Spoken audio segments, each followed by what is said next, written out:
എന്റെ പ്രിയപ്പെട്ട ഭർത്താക്കന്മാരെ, ചെറുപ്പക്കാരെ, ഭാര്യമാരെ ഒരിക്കലും നമ്മൾ അടിക്കാൻ പാടില്ല, ഭാര്യമാരെ ചീത്ത വിളിക്കാൻ പാടില്ല, ഭാര്യയുടെ ഉപ്പക്ക് വിളിക്കാൻ പാടില്ല, ഉമ്മക്ക് വിളിക്കാൻ പാടില്ല. മറ്റൊരു വീട്ടിൽ നിന്ന് നമ്മുടെ വീട്ടിലേക്ക് കടന്നു വന്ന ആ പ്രിയപ്പെട്ട പൊന്നുമോ, അവളെ നീ ചീത്ത വിളിച്ചിട്ട് നിന്റെ മോനവളെ ചീത്ത വിളിച്ചാല്, അല്ലെങ്കിൽ എന്റെ ശബ്ദം കേൾക്കുന്ന പ്രിയപ്പെട്ട അമ്മായിമ്മമാരുണ്ടെങ്കിൽ നമ്മളവളെ ചീത്ത വിളിച്ചിട്ട് അവളെ ഒരു തുള്ളി കണ്ണുനീര് നമ്മുടെ വീട്ടിൽ വീണാല് നമ്മുടെ വീടിന്റെ ഗതികേടാ. അല്ലാഹുവിന്റെ റസൂല് പഠിപ്പിച്ച മാതൃക നിങ്ങൾക്കറിയുമോ? ചെറുപ്പക്കാര് കേൾക്കണേ. ഒരു ദിവസം അതാ സിദ്ദീഖുൽ അക്ബർ തങ്ങൾ കൂടെയുണ്ട് റസൂലുള്ളാഹിന്റെ സല്ലല്ലാഹു അലൈഹി വസല്ലം. ആയിഷ ബീവിയുണ്ട്. ആയിഷ ബീവി എന്തോ നബി തങ്ങളോട് സംസാരിക്കുകയാണ്. ഭർത്താവ് എത്ര വലിയ പദവി അലങ്കരിക്കുന്ന മനുഷ്യനാണെങ്കിലോ ഭാര്യയുടെ മുമ്പിൽ ഭർത്താവ് തന്നെയാണ്. ആ സ്വാതന്ത്ര്യം അവൾ ഉപയോഗപ്പെടുത്തി സംസാരിക്കൂ. അങ്ങനെ എന്തോ കുസൃതിപരമായ കാര്യം സംസാരിച്ചതാ ആയിഷ ബീവി. ആയിഷ ബീവി ഇത് സംസാരിച്ചപ്പോ, അമ്പിയാക്കളെ കടിച്ചാൽ മനുഷ്യരിൽ ഏറ്റവും ശ്രേഷ്ഠരായ ആളാരാണ്? മഹാനായ സയ്യിദുനാ അബൂബക്കർ സിദ്ദീഖ് റളിയല്ലാഹു അൻഹു അല്ലയോ? ആ സിദ്ദീഖ് തങ്ങൾ തന്റെ മകൾ സംസാരിച്ചത് കേൾക്കുകയാണ്. എന്തോ അതവ് കേടായി സംസാരിച്ചു എന്നല്ല റിപ്പോർട്ട് ചെയ്തിട്ടുള്ളത്.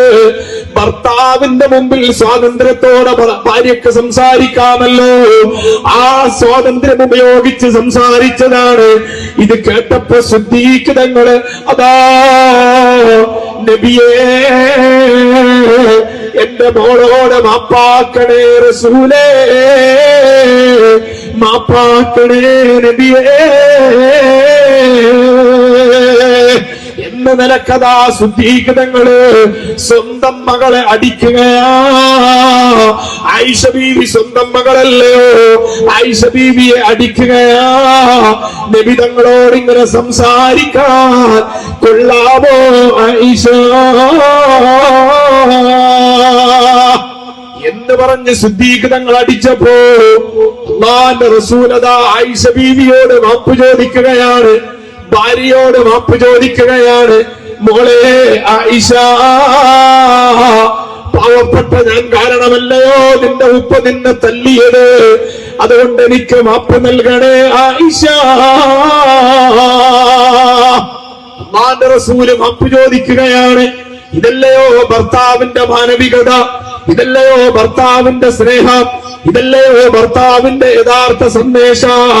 ഭാര്യയോട് മാപ്പ് ചോദിക്കാൻ വളർന്ന ഭർത്താവാണ്, അത്രമേൽ ഉന്നതമായ പദവിയിലെത്തിയ ഭർത്താവാണ്, ലോകം കണ്ട നേതാവ് മുഹമ്മദുർ റസൂലുള്ളാഹ്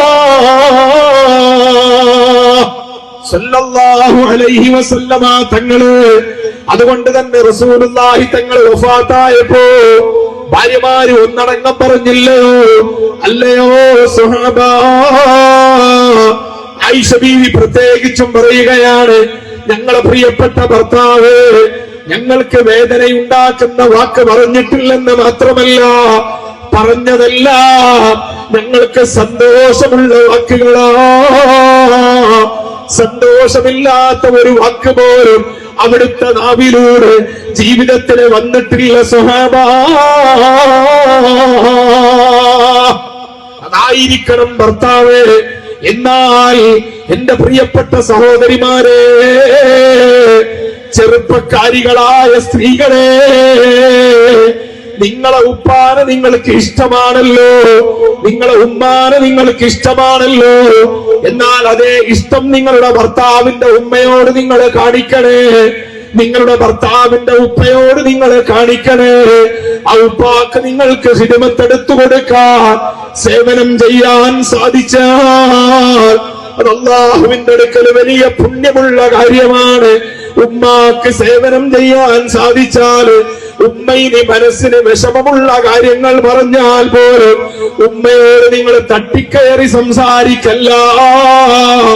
നിങ്ങളങ്ങ് ക്ഷമിക്കണേ പെണ്ണേ. എന്നാൽ നിനക്ക് ആസിയ ബീവിയുടെ കൂടെ, മറിയം ബീവിയുടെ കൂടെ സ്വർഗത്തിൽ സീറ്റുണ്ട് പെണ്ണേ.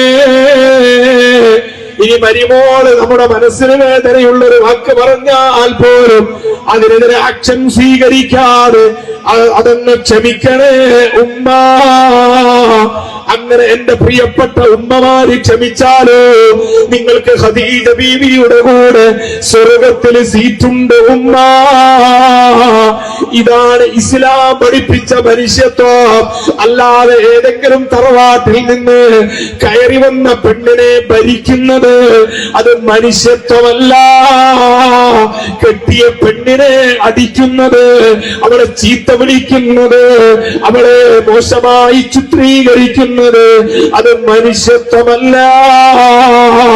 ഇസ്ലാമിന്റെ സ്നേഹ സന്ദേശത്തിനെതിരാ, ഇസ്ലാം പഠിപ്പിച്ച കുടുംബ ജീവിതത്തിനെതിരാ. നല്ല കുടുംബ ജീവിതം ഞങ്ങൾക്ക് നൽകണേ അല്ലാ. നല്ല സ്നേഹത്തിലും സൗഹാർദ്ദത്തിലായിരിക്കണം ജീവിതം, അല്ലെ? ഭാര്യ ഭർത്താവ് എന്ന് പറഞ്ഞാല് ഭർത്താവിന്റെ മുഖത്തേക്ക് ഭാര്യ നോക്കുന്നത് കൂലിയുള്ള കാര്യമാണ്. ഭാര്യയുടെ മുഖത്ത് നോക്കി ചിരിക്കുന്നത് അത് പ്രതിഫലം കിട്ടുന്ന കാര്യമാണ്, അല്ലേ? അതിനെങ്ങനെ മുഖത്തേക്ക് നോക്കുക?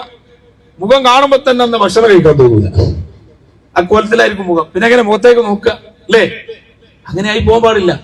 നല്ല ചിരി. എന്ത് പ്രശ്നം ഉണ്ടെങ്കിലും വീട്ടിലേക്ക് അങ്ങ് ചെല്ലുമ്പോൾ ആ പ്രശ്നത്തിനൊക്കെ പരിഹാരമായിരിക്കണം ഭാര്യയുടെ ഇടപെടൽ. അതിന് സാധിക്കണം. ഈ വഅലിന്റെ സദസ്സിൽ വന്ന ഈ പ്രിയപ്പെട്ട നമ്മുടെ സഹോദരങ്ങൾ സംഘടിപ്പിച്ച ഈ മഹത്തായ സദസ്സിലേക്ക് എത്തിയ എന്റെ പ്രിയപ്പെട്ട ഉമ്മമാരെ, നിങ്ങളുടെ മുഖം കാണുമ്പോൾ ഏത് പ്രശ്നത്തിന്റെ നടുക്കളത്തിൽ നിന്ന് കയറി വരുന്ന നമ്മുടെ ഭർത്താവാണെങ്കിലും അവരുടെ പ്രശ്നത്തിന് അതോടുകൂടെ പരിഹാരമാകണം, അവരുടെ മനസ്സിന് ശാന്തി ഉണ്ടാകണം. ഇതായിരിക്കണം ഭാര്യ, അല്ലെ? ഫാത്തിമ ബീവിയെ കെട്ടിച്ചു കൊടുക്കുമ്പോ അള്ളാന്റെ റസൂൽ കൊടുത്തൊരു ഉപദേശമുണ്ട്. അങ്ങനെ ഉപദേശം കൊടുക്കാൻ നമുക്ക് കഴിയണം.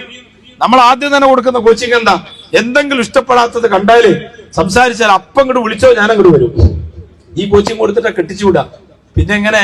ഇവള് 4 കാലിലല്ലേ നിൽക്കുള്ളൂ. പോയാലേ ഇവള് 4 കാലിലും 10 കാലിലോ നിൽക്കുള്ളൂ. കാരണം ആ രീതിയിലുള്ള കോച്ചിങ് ക്ലാസ് കഴിഞ്ഞിട്ടാണ് ഇവളെ കെട്ടിച്ചു കൊടുക്കുന്നത്. ഒരു പേടിയും പേടിക്കണ്ട. നിന്നെ പോലത്തെ 101 പെണ്ണിനെ വളർത്താനും പോറ്റാനുള്ള സ്വത്ത് ഉപ്പാക്കള്ള തന്നിട്ടുണ്ട്. അതുകൊണ്ട് മോള് പേടിക്കണ്ട. അവിടെ പോയിട്ട് എന്ത് വിഷമമുള്ള കാര്യം കേട്ടാലും എന്നെ വിളിച്ചോളാം, സെക്കൻഡിൽ ഞാൻ വണ്ടി എടുത്തു വരും. ഇങ്ങനെ പറഞ്ഞാൽ പിന്നെ എന്തായിരിക്കും കുടുംബജീവിതത്തിന്റെ അവസ്ഥ? അങ്ങനെ പറഞ്ഞു കൊടുക്കരുത്. നമ്മൾ പറഞ്ഞു കൊടുക്കേണ്ടത് എന്താ? ഞാനും അങ്ങനെ ചെയ്യാവൂ. ഞാൻ നിങ്ങളോട് പറഞ്ഞിട്ട് ഞാനതിനെതിരെ ചെയ്യാൻ പാടില്ല. ഞാനും നിങ്ങളൊക്കെ നമ്മുടെ മക്കളെ കല്യാണം കഴിച്ചു കൊടുക്കുമ്പോൾ ശ്രദ്ധിക്കേണ്ടതും പറഞ്ഞു കൊടുക്കേണ്ടതും, എന്തെങ്കിലും പ്രശ്നങ്ങൾ ഉണ്ടായാലും മോളെ നീ ക്ഷമിക്ക. നീ ഞങ്ങളെ അറിയിക്കരുത്. ഞങ്ങൾ അറിയിക്കുമ്പോഴല്ലേ ഞങ്ങൾക്ക് അതിന്റെ വിഷമം ഉണ്ടാവുള്ളൂ. അതുകൊണ്ട് നീ ഞങ്ങളെ അറിയിക്കണ്ട. നീ അങ്ങ് ക്ഷമിക്ക, മാക്സിമം ക്ഷമിക്ക. ഒട്ടും കഴിയൂലെങ്കിൽ അപ്പൊ പിന്നെ അറിയിക്കണം, അല്ലാണ്ട് പറ്റില്ല, അല്ലേ? സുബ്ഹാനല്ലാഹ്. രോഗം വന്നാൽ ചികിത്സിക്കണം. രോഗം വന്നാൽ ചികിത്സിക്കണ്ടേ? ചികിത്സിക്കണം. രോഗം വന്ന